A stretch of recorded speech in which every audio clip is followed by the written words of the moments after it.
Hi, എല്ലാവർക്കും എൻ്റെ നമസ്കാരം. നിങ്ങൾക്ക് എല്ലാവർക്കും സുഖമാണല്ലോ അല്ലേ? സുഖമാണെന്ന് ഞാൻ വിശ്വസിക്കുന്നു.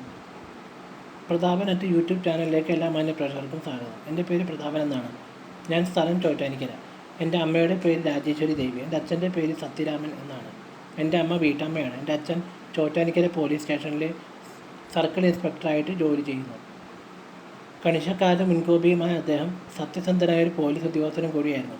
അത്യാവശ്യം കുറ്റം കണ്ടുപിടിക്കുന്ന കാര്യത്തിൽ അഗ്രഗണ്യനായ അദ്ദേഹം നിയമം വിട്ടൊരു ജോലിയും ചെയ്യില്ല.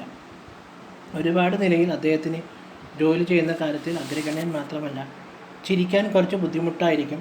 പിന്നെ ചിലപ്പോൾ നോക്കുന്ന നോട്ടം കണ്ടാൽ ഭയന്നു പോകും.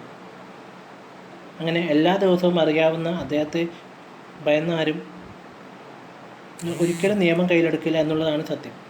അങ്ങനെ മന്ത്രവും മായാജാലവും പഠിച്ച് അദ്ദേഹം സകല കുറ്റവും അനായാസം 2 നിമിഷത്തിനകം കണ്ടുപിടിക്കുമായിരുന്നു.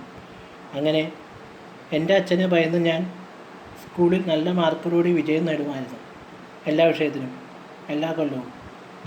സ്വകാര്യ സ്കൂളായത് കാരണം അദ്ദേഹം എന്നെ ഒന്നും ചെയ്തില്ല. ഞാൻ എൻ്റെ കഥയിലെ നായികയെ പറ്റിയാണ് ഞാൻ പറയുന്നത്. എൻ്റെ സ്കൂളിലെ അധ്യാപികയാണ്. എന്നോട് പ്രേമം തോന്നി അവർക്ക് വണ്ണവും കുറവായിരുന്നു. അവരെ കണ്ടാൽ ആർക്കും കണ്ടെടുക്കാനാവില്ല. അത്രയും സുന്ദരിയായിട്ടായിരുന്നു അവരുടെ വരവ്. അങ്ങനെ ഇരിക്കുമ്പോൾ ഞാൻ പഠിച്ചുകൊണ്ടിരിക്കുന്ന ഒരു ദിവസം അവർ എൻ്റെ അരികിൽ വന്നിട്ട് അവരുടെ പ്രേമം തുറന്നു പറഞ്ഞു. ഞാനത് അംഗീകരിക്കാൻ